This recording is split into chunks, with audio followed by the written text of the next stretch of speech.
Olá, já tem alguns dias que eu tenho falado muito sobre a BR-319 e a relação que ambientalistas ou ONGs ou comunicadores de esquerda têm com essa obra tão perigosa.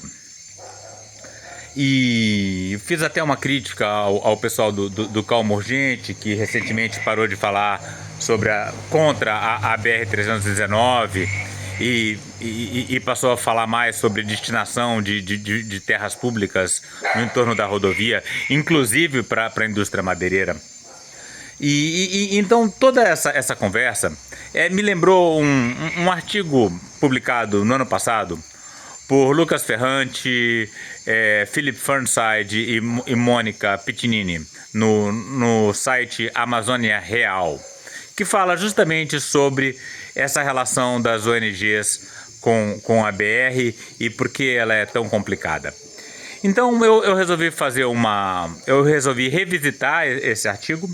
Então eu li ele em voz alta e vou fazer aqueles comentários que eu costumo fazer, é uma forma de produzir vídeo, né? Eu leio em voz alta e depois eu misturo comentários de toda ordem com o texto original.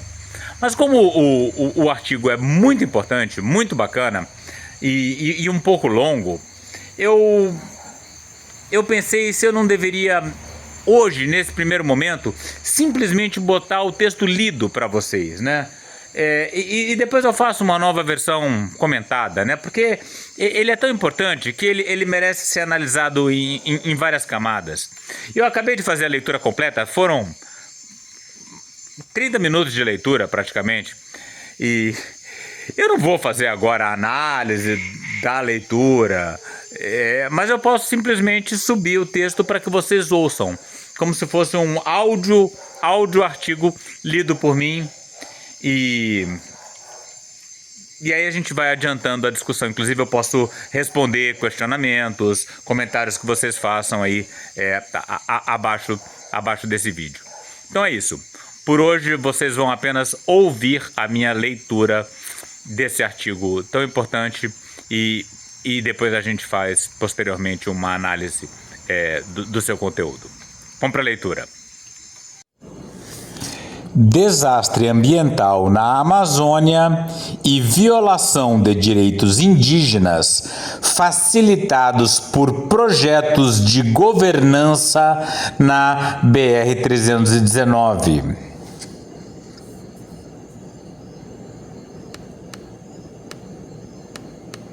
Artigo de Lucas Ferrante, Philip Fernside e Mônica Piccinini, publicado no site Amazônia Real, dia 9 de setembro de 2024. O Ministério dos Transportes planeja reconstruir a rodovia BR-319, Manaus-Porto Velho, uma estrada que foi abandonada em 1988, mas que desde 2015 vem sendo gradualmente melhorada sob um programa chamado de manutenção.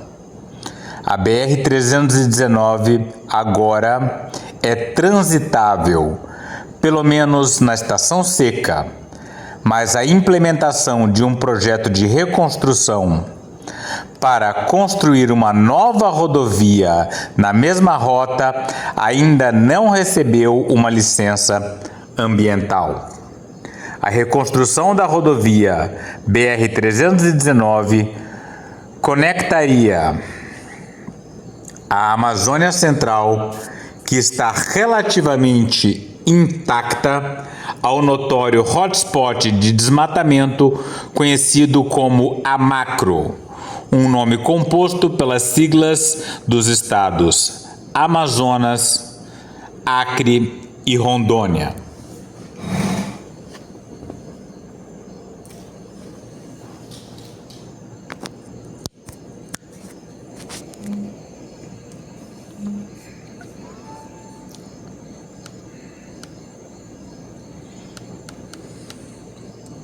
A rota da rodovia BR-319 passa por um dos blocos mais preservados da floresta amazônica.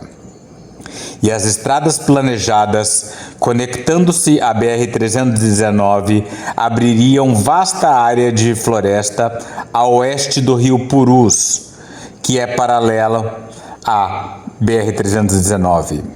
A rodovia também permitiria a migração de desmatadores do Arco do Desmatamento, no sul da Amazônia, para Roraima, que faz fronteira com a Venezuela, no norte da Amazônia, bem como para outras áreas já conectadas a Manaus por estradas. No total, cerca de metade do que resta da floresta amazônica brasileira seria impactada. Não apenas à beira da estrada BR-319 em si, que é um foco do processo de licenciamento e dos esforços de organizações não governamentais para mitigar os impactos. Muito mais informações sobre os impactos do projeto e por que ele deve ser interrompido são públicas. Um fator-chave que impulsiona o desastre ambiental e social que o projeto da BR-319 representa vem de um setor inesperado. Várias ONGs ambientais e fundações que as apoiam. É difícil imaginar uma organização ambiental que não se oponha ao projeto da rodovia BR-319. E muitas, mas não todas, se opõem a ele.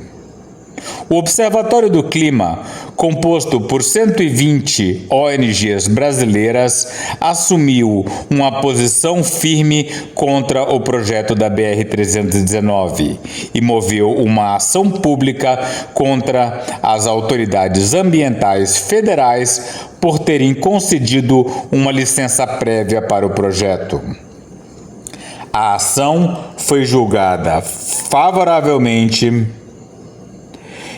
em 25 de julho de 2024, suspendendo a licença prévia que havia sido concedida durante a administração presidencial de 2019 a 2022 de Jair Bolsonaro e que havia ignorado os pareceres técnicos negativos da equipe de licenciamento para acomodar pressões políticas.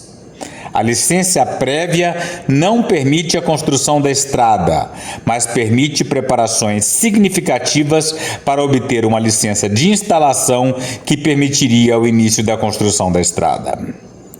ONGs que se recusaram a condenar o projeto da BR-319 assumiram a posição de que a aprovação e execução ambiental do projeto de reconstrução são inevitáveis e que as organizações devem, portanto, ser neutras sobre a questão de se a estrada deve ser construída e se concentrarem apenas em planos de governança depois que a estrada for construída.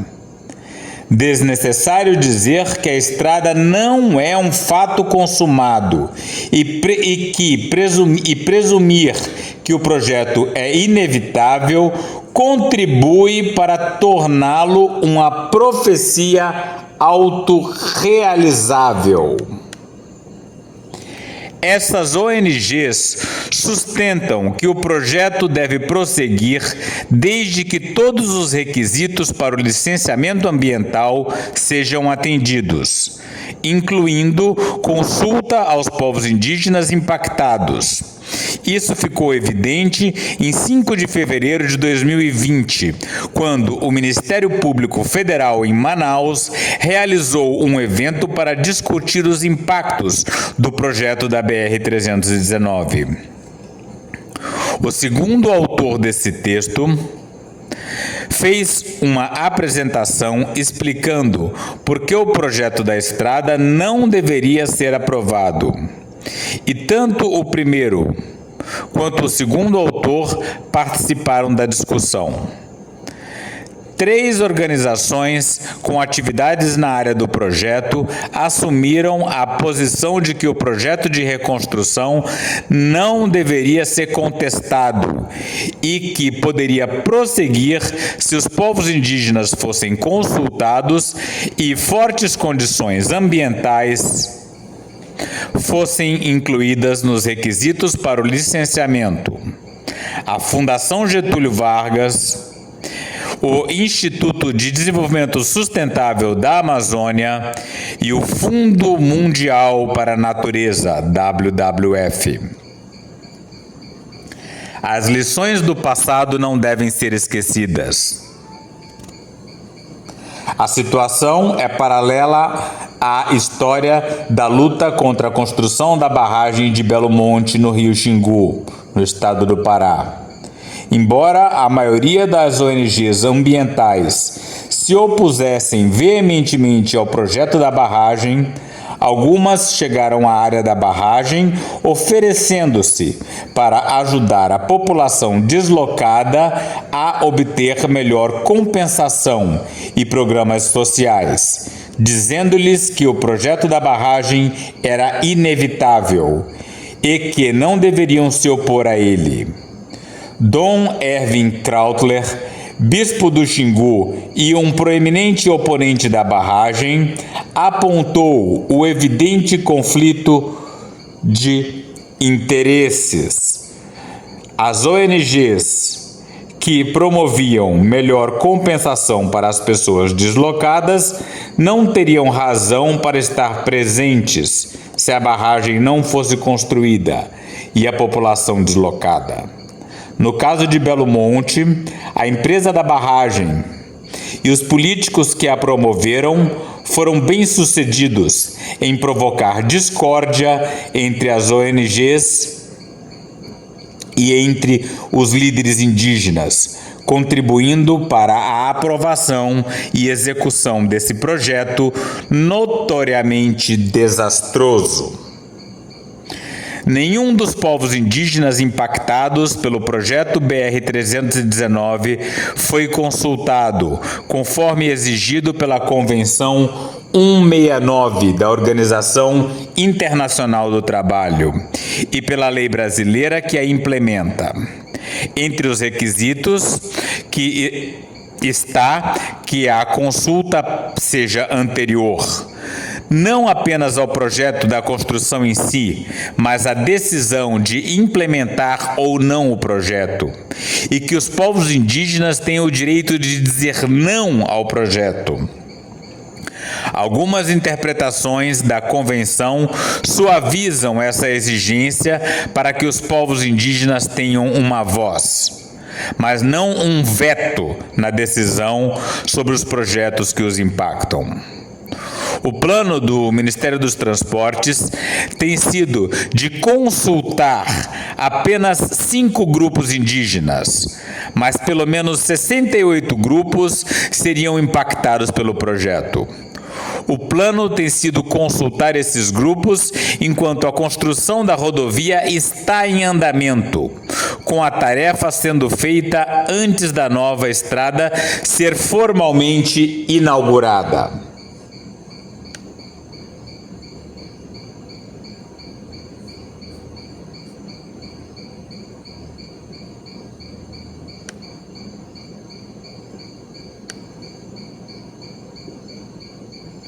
O projeto BR-319 tem uma longa história de cenários de governança totalmente irrealistas, incluindo a primeira, estudos de impacto ambiental, alegando que a rodovia seria uma estrada seria como as estradas do Parque Nacional de Yellowstone, onde milhões de turistas dirigem sem desmatamento. Cenários semelhantes persistem, como demonstrado pelo relatório do grupo de trabalho composto por 5 departamentos do DENIT. Infelizmente, a história não segue esses cenários. mesmo quando apoiada por grandes esforços do governo e de organizações da sociedade civil, como demonstrado pela rodovia BR-163, Cuiabá-Santarém, que o relatório do grupo de trabalho DENIT usa como exemplo. As ONGs que adotaram a posição de que incluir fortes condições ambientais nos requisitos para o licenciamento evitaria um desastre ambiental e social, estão fornecendo endosso de fato aos cenários oficiais de governança, como justificativa para permitir que o projeto avance. Membros da Polícia Federal e do Exército Brasileiro com quem conversamos deixaram claro que um cenário de governança futura é fictício, pois os órgãos de fiscalização não teriam recursos e contingente para monitorar a área devido ao seu tamanho, complexidade e perigo. O crime organizado já controla a grilagem de terras e a mineração na região, o que impactou severamente as comunidades tradicionais.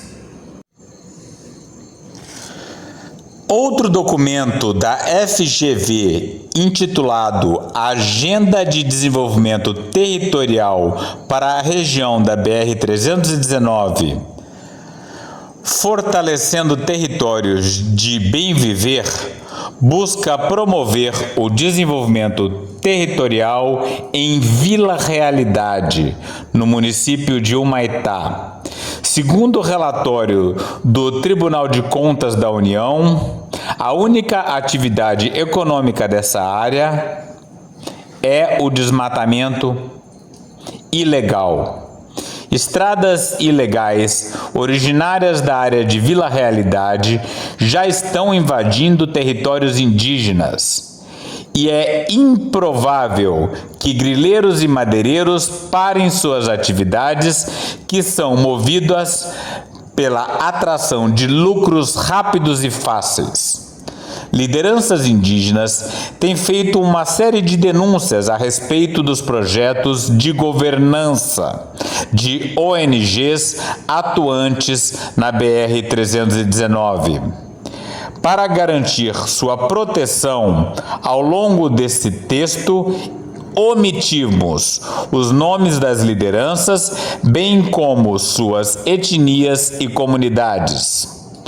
Todas as denúncias foram realizadas durante um evento científico e encontro de lideranças conduzido dentro da Universidade Federal do Amazonas, com a presença oficial de um representante do Ministério Público Federal e do Ministério do Meio Ambiente e Mudança Climática. As lideranças indígenas declararam que representantes da FGV sugeriram que seria do seu melhor interesse aceitar as condicionantes ambientais propostas, já que a rodovia BR-319 seria construída de qualquer maneira.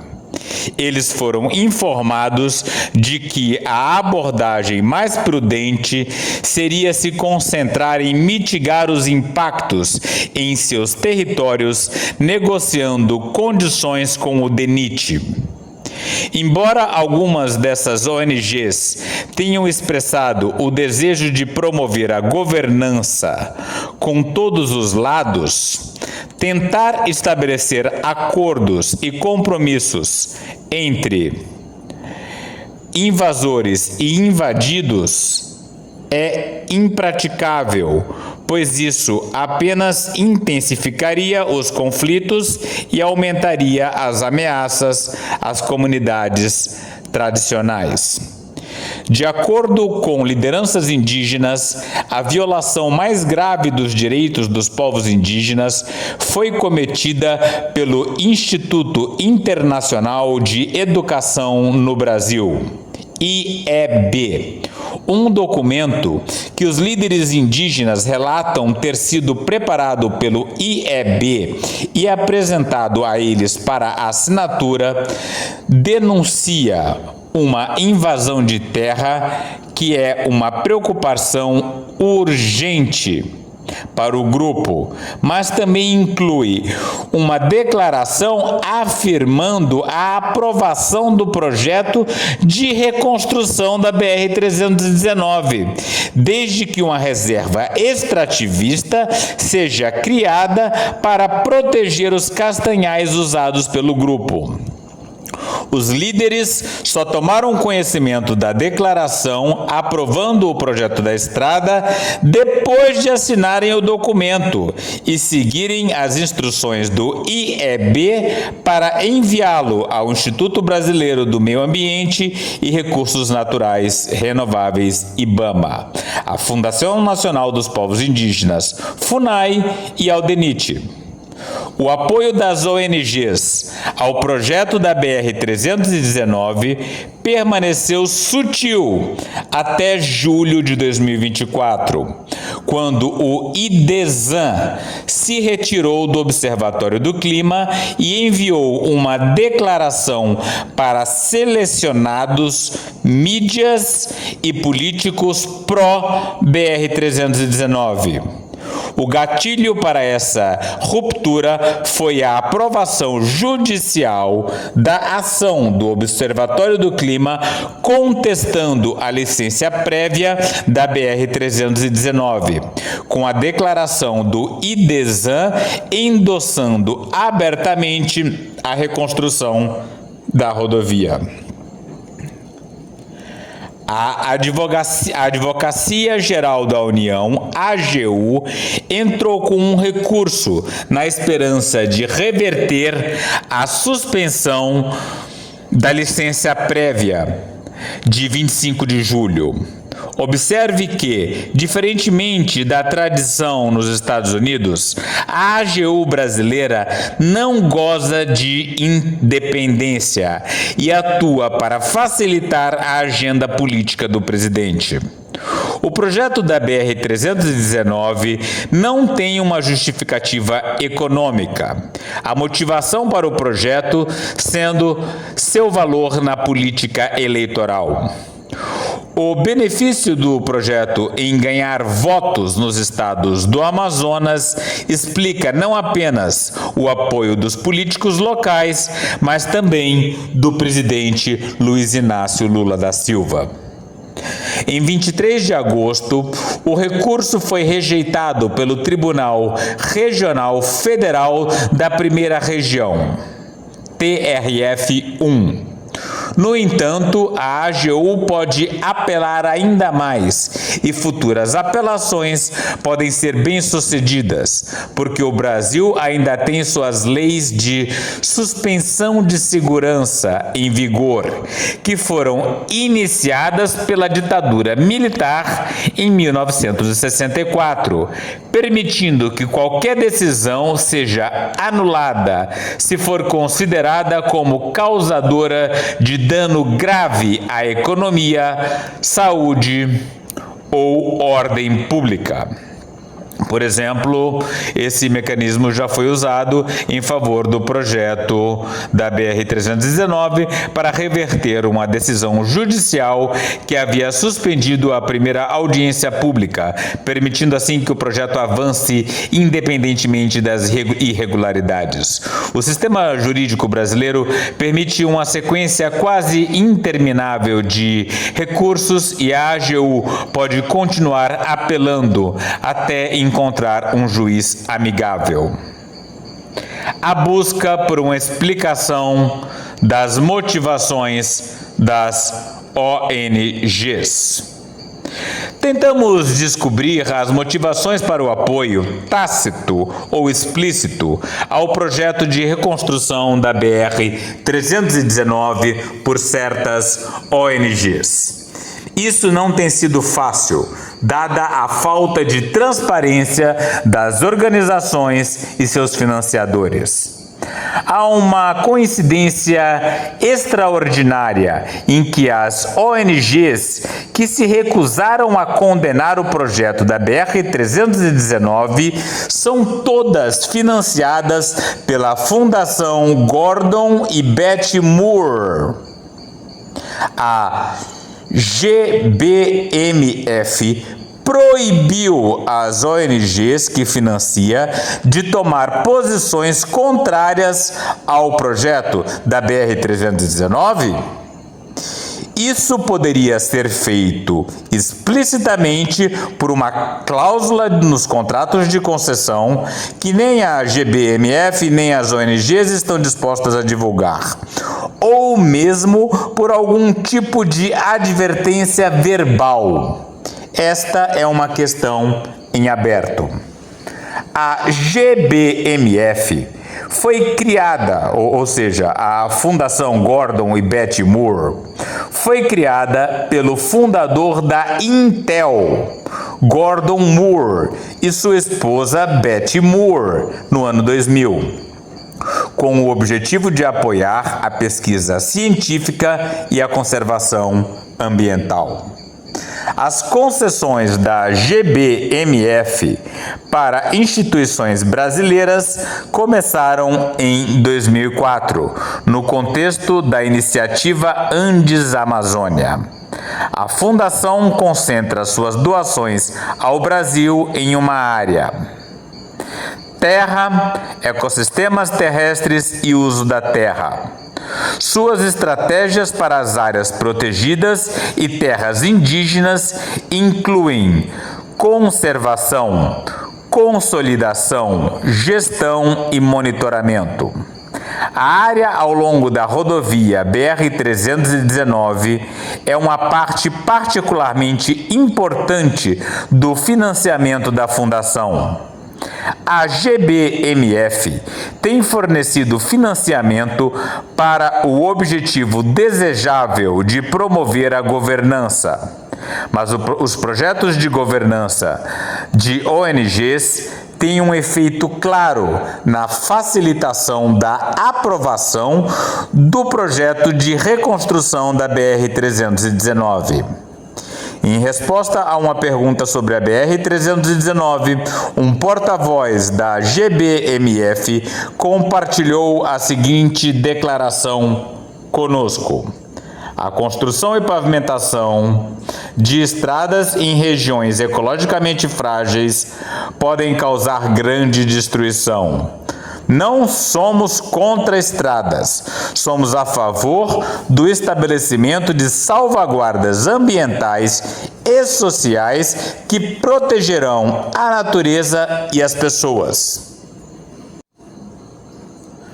Além do efeito dos projetos de governança das ONGs em facilitar a aprovação da licença para permitir a construção, esses projetos e a continuação implícita do financiamento para a governança após a construção da estrada são parte do dilema que as ONGs e seus financiadores enfrentam com projetos de desenvolvimento prejudiciais em todo o mundo. Ou seja, o fato de que as atividades das ONGs reduzem o custo geral dos projetos de construção, tornando-os mais prováveis de serem realizados.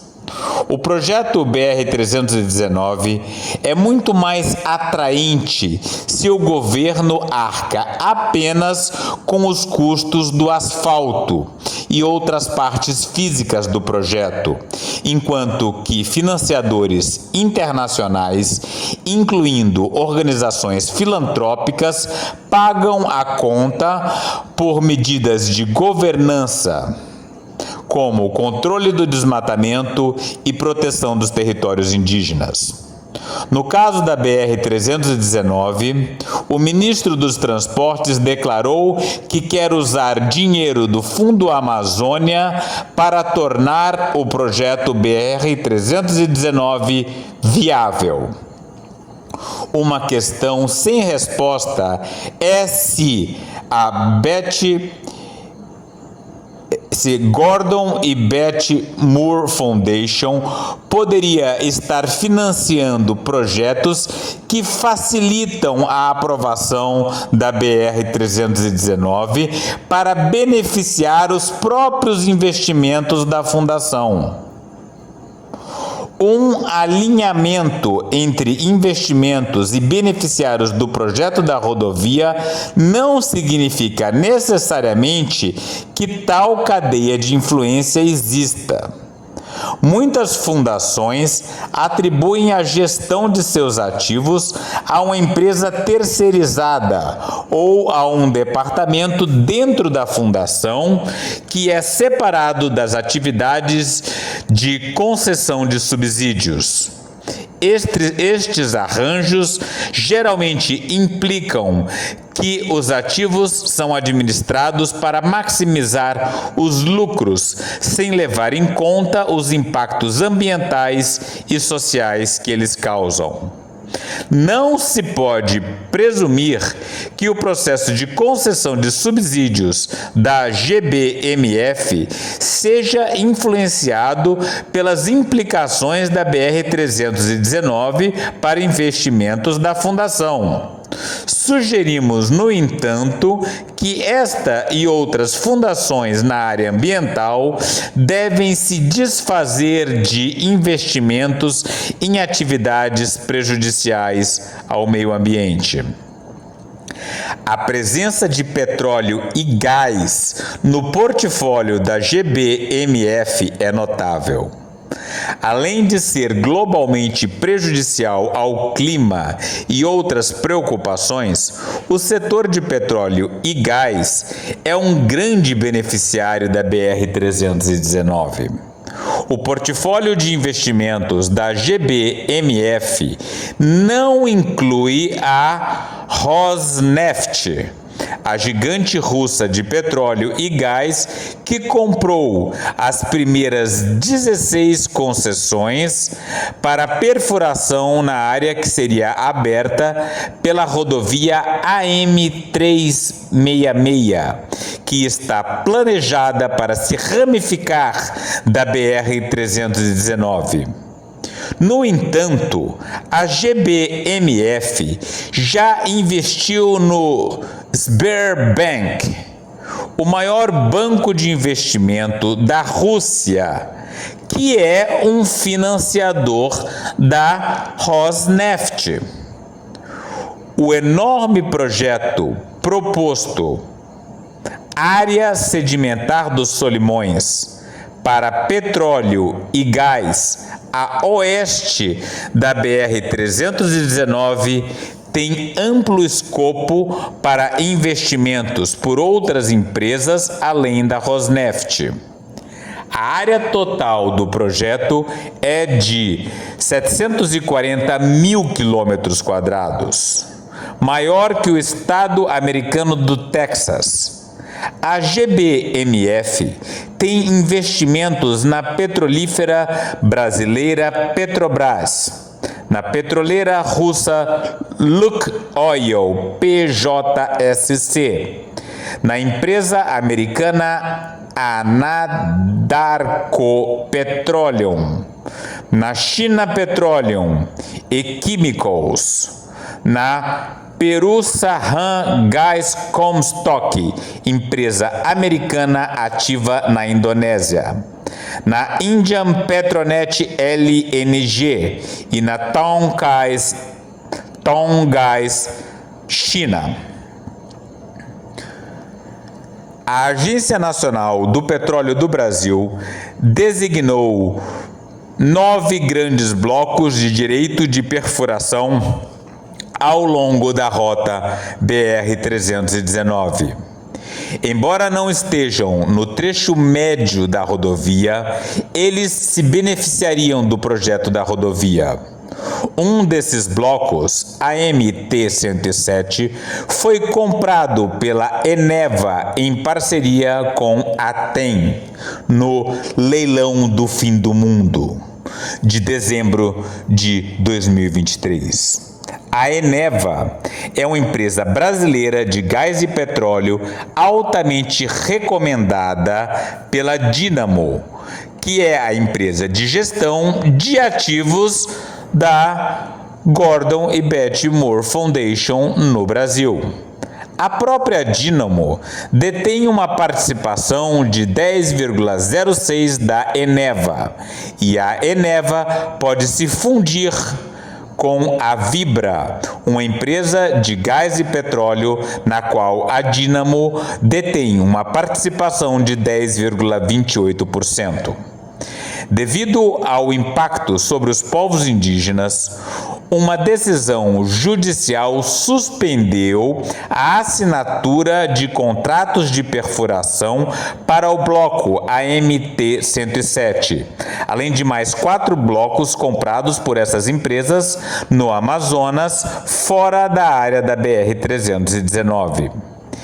Independentemente de essa suspensão persistir ou não, o aumento da lucratividade que a BR-319 traria ao setor de petróleo e gás em áreas acessadas por essa rodovia e suas estradas secundárias estimularia a extração de combustíveis fósseis em grande escala e aumentaria as chances de superar as objeções dos povos indígenas impactados.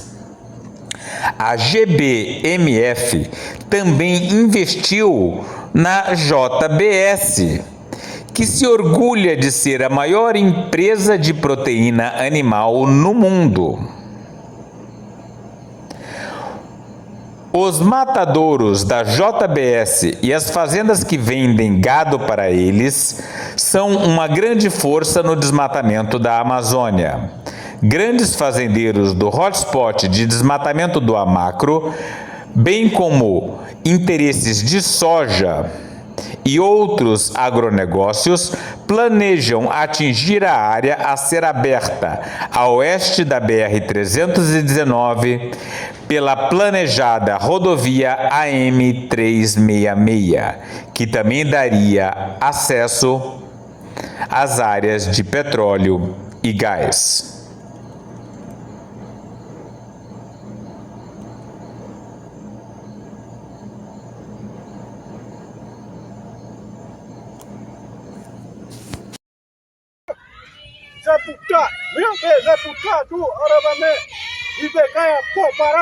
Para saber mais e participar dessa luta radical pelos povos indígenas, a floresta tropical e a biodiversidade de modo geral, inscreva-se no canal, deixe seu like e comentário.